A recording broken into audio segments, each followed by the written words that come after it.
Thank you, Mr. Chairman. Today, the committee is considering my bill, H.R. 281, the Grizzly Bear State Management Act.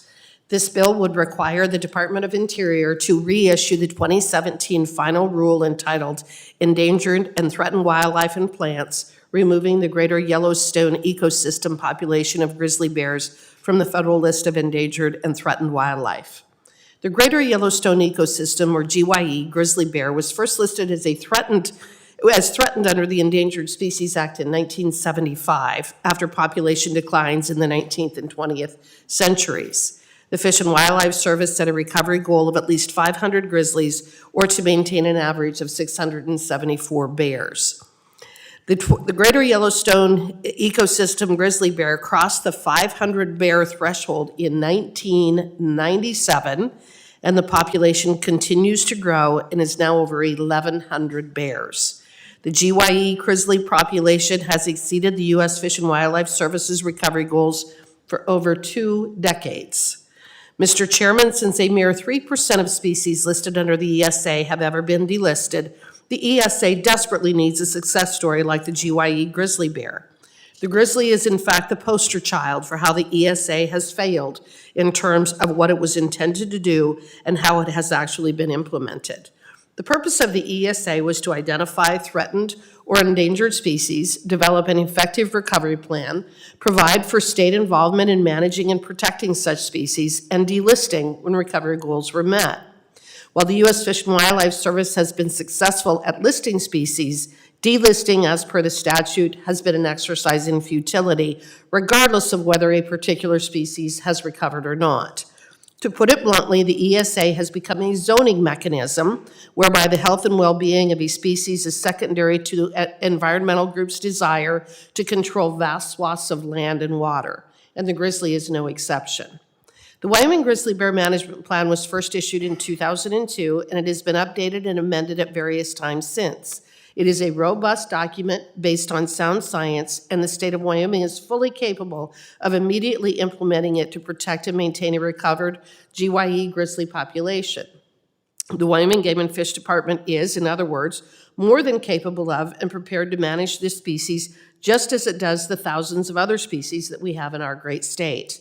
In fact, the state of Wyoming has spent over $1 million on grizzly recovery, with the Fish and Wildlife Service spending literally pennies on the dollar in comparison.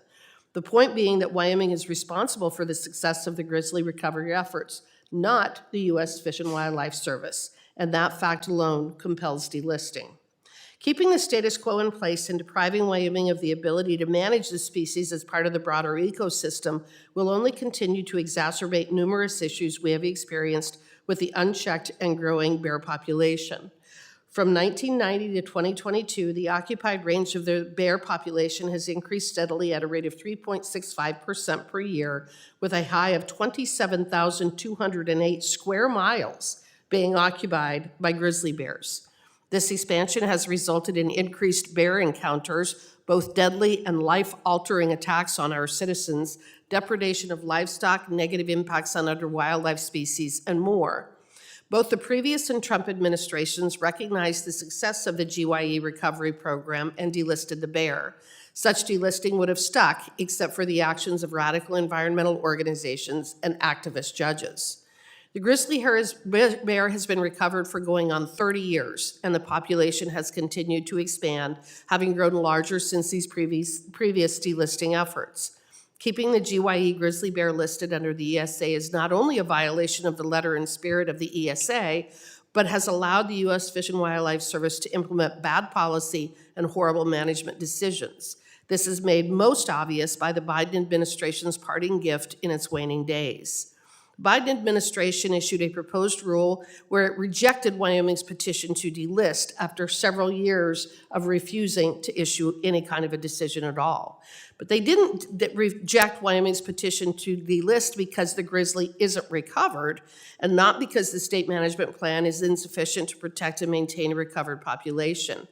But they refused to delist the grizzly bear so that the agency could again move the goalpost to link the GYE delisting to the recovery of other bear populations outside of our state, which is not only unfair, but illegal. The U.S. Fish and Wildlife Service has thus attempted to punish Wyoming for our success in protecting the grizzly, trying to make us the nursery for bear populations in other states. The GYE grizzly bear has recovered, and it is time for Washington to return management to the state. Otherwise, its recovery will remain subject to lawsuits and shifting recovery standards. I urge all my colleagues to support this bill, and I yield back.